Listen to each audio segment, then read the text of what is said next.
Jacques Fes, pria berusia 27 tahun, adalah seorang penjahat yang membunuh seorang polisi. Pada tanggal 25 Februari tahun 1954, dia menjalani hukuman pancung, guillotine di Paris, atas kesalahan yang ia lakukan, pada peristiwa perampokan yang gagal. Jacques Fes, hidupnya penuh kegelisahan, bertualang dengan satu perempuan ke perempuan lainnya, dari satu pekerjaan ke pekerjaan lainnya. Hingga sampai pada akhirnya, saat usianya menginjak 21 tahun, dia harus menikahi pacarnya karena hamil. Menjadi suami, juga ayah dari seorang anak perempuan dalam pernikahan yang tidak bahagia, tidak juga membuatnya tersadar. Malah ketika usianya menginjak 24 tahun, Jacques Fes yang sudah memiliki istri dan seorang putri, juga mempunyai seorang wanita selingkuhan yang sedang hamil.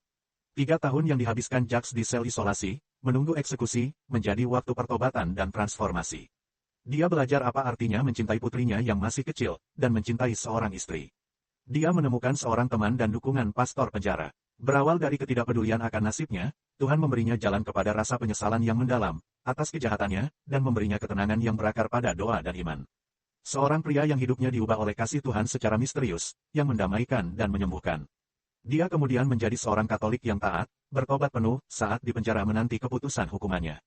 Pada tanggal 21 September tahun 1987, Uskup Agung Paris, Kardinal James Marilus Tiger, membuka penyelidikan tentang hidupnya, hal yang menyebabkan beatifikasi secara resmi dibuka. Pada tahun 1993, Jacques Fes diberi gelar kehormatan, hamba Tuhan. Saat ini, Jacques Fes sedang dipertimbangkan sebagai kandidat untuk kanonisasi. Ini memunculkan berbagai kontroversi, mungkinkah seorang penjahat yang sudah menjalani hukuman matinya, dibeatifikasi atau dikanonisasi untuk menyandang penghormatan sebagai orang suci. Dan berikut ini, kita ikuti kisah singkatnya. Jacques Fes lahir pada tanggal 6 April tahun 1930, di Saint-Germain-en-Laye, Prancis. Ayah Fes adalah seorang bankir kaya asal Belgia, seorang seniman dan ateis yang jauh dari putranya. Keluarga itu hanya terlihat bahagia dari luarnya saja, tetapi kondisi sebenarnya sungguh menyedihkan. Ayahnya otokratis, tidak dekat dengan putranya, Ibu Fes adalah seorang wanita lemah, yang menenangkan suaminya dengan mengorbankan anak-anak mereka. Akhirnya, karena sudah tidak saling mencintai lagi, orang tuanya pun bercerai, dan ayahnya menikah lagi. Jacques adalah seorang pemimpi muda yang liar, dia kehilangan arah dan bimbingan dari keluarga. Dibesarkan sebagai seorang Katolik, tapi ia meninggalkan agamanya sejak usia 17 tahun, setelah orang tuanya bercerai. Ini merupakan cobaan yang berat bagi Fes, juga merupakan awal kehancuran dalam hidupnya, dikatakannya, ini menjadi salah satu cobaan terberat yang dia alami. Anak laki-laki yang masih terjebak dalam kesengsaraan keluarga, tidak memiliki kendali emosional seperti teman-temannya, tersesat dalam pelarian hayalan, lalu tertinggal dalam studinya. Pada usia 18 tahun, dia selesai sekolah, dan ayahnya mencarikan pekerjaan untuknya di bank. Ini dia lakukan pekerjaannya tanpa semangat yang jelas, hingga pada akhirnya dia dipanggil untuk dinas nasional. Dia berangkat ke pangkalan militer di Jerman, selama masa dinas militernya ini, dia akan menikahi pacarnya yang sedang hamil, Pierrette Polek. Pada usia 21 tahun, dia telah memiliki tanggung jawab pada istri dan putrinya Veronica, untuk dinafkahi. Selain dari itu, ketika usia pernikahannya berjalan 3 tahun, ternyata Jacques Fes juga mempunyai pacar bernama Therese yang sedang hamil. Tidak siap untuk semua keadaan ini, awal sesuatu yang buruk baru saja mulai dan menjadi lebih sulit. Dia pindah bersama keluarga mudanya ke Strasbourg, untuk menerima tawaran pekerjaan di bisnis ayah mertuanya, tapi semua berakhir gagal. Tidak lama kemudian, setelah semuanya hancur, Fes meninggalkan pekerjaan dan bahkan juga meninggalkan anak dan istrinya. Pada Oktober tahun 1953, dia kembali tinggal bersama ibunya di sebuah rumah yang kondisinya menyedihkan, mungkin lebih buruk dari itu, ini semua dalam upayanya untuk melarikan diri dari rasa frustasi karena kegagalannya. Karena beban hidup yang berat, dan ingin keluar dengan mudah, dari semua masalahnya, dia telah memutuskan bahwa untuk lari dari semua ini. Dia ingin pergi berlayar ke Polinesia yang jauh, ide yang menjerat pikirannya. Dalam hayalannya dia butuh perahu layar, untuk mewujudkan rencananya ini. Dia mendatangi seorang pembuat kapal layar, untuk mewujudkan rencana yang sudah disusunnya. Namun, dia kekurangan dana sebesar 2.000 franc, untuk mewujudkan kapal layar yang sesuai dengan keinginannya. Dia meminta bantuan ayahnya, tapi ayahnya menolak membantunya. Ini membuat niat Fes, semakin kuat dari sebelumnya, untuk menyingkirkan kehidupannya, yang dianggap sebagai kegagalan yang menyedihkan. Fes putus asa, dan muncullah ide yang buruk, jalan pintas guna mewujudkan keinginannya tadi. Pada tanggal 24 Februari tahun 1954, ia pergi untuk merampok koin emas Alexandre Silberstein, seorang penukar uang, yang juga teman ayahnya. Silberstein dipukul tetapi tidak pingsan, dia membunyikan alarm peringatan, perampokan itu pun gagal. Saat Fes melarikan diri dia kehilangan kacamatanya, lalu dia menembakkan senjatanya secara membabi buta. Peluru liar mengarah dan mengenai Jean Vergne, seorang polisi yang sedang berusaha mengejarnya, dan ternyata itu membunuhnya. Beberapa menit kemudian dia pun ditangkap. Kemudian, dia ditahan di penjara isolasi. Selama pada masa persidangannya, Ibu Jacques meninggal karena terpukul perasaannya. Dia perkirakan hukuman penjara yang terburuk paling 20 tahun, di mana dengan perilaku yang baik, dia mungkin akan menjalani hukuman 10 tahun. Tapi pada kenyataannya, pada awal April tahun 1957, dengan dikobarkan oleh laporan surat kabar, maka hal ini menambah alasan bagi pengadilan untuk mendukung hukuman mati. Cour d'Assises Paris akhirnya memutuskan untuk menghukum mati Fes dengan hukuman pancung. Setelah dibawa ke penjara La Santé, Fes segera ditempatkan di sel isolasi. Kehidupannya di penjara sangat berat, dia bisa istirahat hanya 1 jam setiap harinya dengan berjalan-jalan di sekitar halaman penjara. Hidupnya harus menjalani rutinitas disiplin hukuman di penjara. Selama masa penahanan, menanti putusan hukumannya, dia selalu dikunjungi oleh pastor penjara, akan tetapi Fes berusaha menghindar dan menolaknya, dengan mengatakan bahwa dia tidak memiliki iman. Pengadilan menuntut atas kejahatannya mulai perlahan-lahan berjalan, dan Baudet seorang Katolik yang taat, ditunjuk sebagai advokat, pembela Fes. Baudet yang sangat profesional menjalankan tugasnya, ditambah dengan kepeduliannya yang tinggi terhadap Fes, yang jiwanya terguncang, gelisah dan takut. Pada saat menghadapi tuntutan hukum dengan sanksi penuh, Baudet mulai merasakan kedekatannya dengan Fes. Kegelisahan selama lebih dari 3 tahun, ini bisa membuat siapapun menjadi gila. Namun pelan-pelan secara bertahap Fes mulai tersadar akan imannya, dan dirinya mulai berubah, seperti yang terlihat dalam dokumentasi, terutama melalui tulisan-tulisan penjaranya. Seperti kebanyakan tahanan yang menunggu eksekusi, mereka dilucuti segalanya, baik secara material maupun emosional, dalam kegelapan dan kekosongan serta sel penjara terisolir, kadang hukuman mati tampak seperti sebuah pembebasan bagi mereka, terutama yang berputus asa. Untungnya bagi Fes apa yang terjadi pada dirinya adalah pembebasan dari jenis yang berbeda.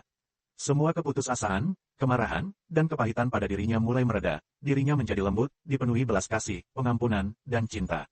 Sebuah proses yang dimulai pada Oktober tahun 1954, hingga saat membaca buku tentang Bunda Maria pada Maret tahun 1955, semua telah mengilhami perubahan dalam diri Fes. Penjara yang membuat gejolak emosi yang kuat, menambah kemarahannya, yang menyebabkan penderitaan yang mendalam. Tapi di penjara pula yang mengubah hidupnya. Berdasarkan pengakuannya, dalam kurun waktu beberapa jam, dia menjadi memiliki iman. Kini dia menerima rasa sakit dan penderitaan, akibat dari yang dia perbuat atas banyak orang, kini dia mengalami pertobatan. Jacques kembali ke iman Katoliknya, memeluknya dengan sepenuh hati. Saya percaya, kasih karunia datang kepadaku, sukacita besar membanjiri jiwaku, dan di atas segalanya kedamaian yang mendalam, ucapnya. Sejak saat itu, waktu yang tersisa baginya adalah menjadi sesuatu yang mistis. Pertama, dia harus berdamai dengan keberdosaannya sendiri, dan akibat yang dia timbulkan pada orang lain. Ditambah mohon pengampunan dari orang lain yang dia rugikan secara moral dan material, terutama dari orang-orang terdekatnya yaitu kehidupan keluarganya. Jacques sekarang menganggap selnya sebagai biara. Dia membaca biografi spiritual Santo Franciscus dari Assisi, dan Santa Teresia dari Lisieux. Kunjungan yang diperbolehkan hanya dari keluarga, istri dan anak-anaknya. Saat-saat kegelapan datang, dia mencoba untuk beralih kehusyukan dalam doa. Sekarang ini muncul rasa lapar akan Ekaristi Kudus, harinya akan dimulai dengan berdoa dan kata-kata misa, sambil merindukan kata-kata itu menjadi kenyataan. Dia diberi Alkitab, sesuatu yang sebelumnya tidak pernah disentuh olehnya, dia harus mempelajarinya seperti kontemplatif tertutup. Dalam surat-suratnya, seperti itulah buah dari perubahan mendasar dalam Fes mengungkapkan dirinya sendiri. Sadar bahwa waktu hampir habis, dia menulis tentang sukacita menemukan Kristus. Pada saat upacara pernikahan sipil mereka dulu, dia merasa iman Pierret sama lemahnya dengan dia. Oleh karena itu Fes bersikeras dalam doa, dengan semangat dan sedikit iman yang dia miliki, mereka berharap bisa melaksanakan upacara pernikahan keagamaan di hadapan imam, di penjara, namun hingga akhir hayatnya itu tidak terjadi. Kepada putrinya, Veronica, Fes menaruh perhatian khusus, mengharap dengan sangat, agar putrinya dibesarkan dalam iman dan ketaatan. Secara teratur, dia dikirimi foto-foto Veronica, menunjukkan bagaimana dia tumbuh, yang semuanya dia pelajari dengan seksama. Saat-saat terakhirnya sudah dekat, dia dikirimi seikat rambut emas anaknya di sel penjara. Kemudian dia memegangnya, menyadari bahwa ini adalah yang saat paling dekat, dia dengan buah cintanya yang kembali bersamanya. Ibunya telah meninggal saat dia di penjara, tetapi ayahnya tetap mengunjunginya di penjara. Dia melihat ayahnya tidak berubah, tampaknya tidak belajar apa-apa dari semua yang telah terjadi. Namun demikian, putranya yang dipenjara terus berdoa untuk pertobatannya dari ateisme intelektual yang telah menghancurkan hidupnya. Meski pada akhirnya, Fes menulis bahwa dia tidak mampu mengubah apapun. Dia tahu kesalahan yang telah dia lakukan, dan menerima hukuman yang dijatuhkan oleh pengadilan. Tapi, dia melihat hal-hal lebih jelas, bahwa inilah jalannya menuju kepada tangan Tuhannya. Hanya melalui tragedi ini, di mana dia adalah pemeran utama, dia datang untuk menyaksikan kasih karunia Tuhan memasuki hidupnya, menghantarkan jiwanya ke pintu pertobatan. Pada musim gugur 1957, dengan proses hukum yang habis, Presiden Prancis menolak permohonan upaya terakhir untuk gerasi. Dengan berlinang air mata, sambil menggendong putri kecilnya, sang istri menangis, karena sekarang akhirnya, saat yang ditakuti akan segera tiba. Malam sebelum eksekusi, sendirian di selnya, pertempuran batin terakhir terjadi. Fes menuliskan di buku catatannya, sebagai berikut. Tiba-tiba muncul pikiran, tidak peduli apa yang kulakukan, surga bukan untukku. Aku tersadar, setan muncul di balik semua ini, setan ingin mematahkan semangatku. Aku menjatuhkan diriku ke kaki Bunda Maria. Aku membacakan doa rosario dan doa-doa untuk orang yang sekarat, kemudian aku mempercayakan jiwaku kepada Tuhan. Tapi, Yesus yang baik, tolonglah aku anakmu, pintanya lirih. Pada hari Selasa, tanggal 1 Oktober pesta Santa Teresia dari Lisieux, Fes terbangun di tengah malam. Dia bertanya kepada seorang penjaga jam berapa sekarang, pukul 3 pagi jawab penjaga itu. Dia meminta lampu kepada penjaga, karena seperti yang dia beritahukan kepadanya, dia sekarang harus bersiap-siap. Fes kemudian merapikan tempat tidurnya, sebelum duduk untuk menunggu kedatangan Pater de Foyot datang pada pukul 5.30 pagi, untuk melakukan misa terakhirnya. Jacques Fes kemudian membuat pengakuan dosa terakhirnya, dan menerima komuni kudus. Setelah itu, ketika mereka berbicara singkat, dengan tenang dia memberitahu kepada imam, bahwa dia mempersembahkan hidupnya untuk pertobatan ayahnya, untuk orang-orang yang dia cintai, dan untuk orang yang telah dia bunuh. Kemudian, dalam keheningan yang mendalam, petugas pun melaksanakan hukuman pengadilan, mereka memasuki sel dan mengikat tangan tahanan di belakang punggungnya, bersama pastor yang mengikutinya, dia dibawa ke guillotin yang sudah menunggu. Ketika tahanan itu diminta untuk menaiki perancah, dia berpaling ke pendeta dengan kata-kata terakhirnya, salib. Bapa, salib, kemudian salib itu diberikan kepadanya, dan dia menciumnya. Pisau guillotin itu naik dan tiba-tiba turun dengan cepatnya, bersamaan dengan itu berakhirlah hidupnya. Setelah itu tubuhnya yang rusak itu dikumpulkan, lalu dimakamkan. Jacques Fes sekarang bukan lagi seorang tahanan, dia kembali kepada bapaknya. Dan selesailah sudah perjalanan pertobatan singkatnya, di sisa waktu di akhir hidupnya.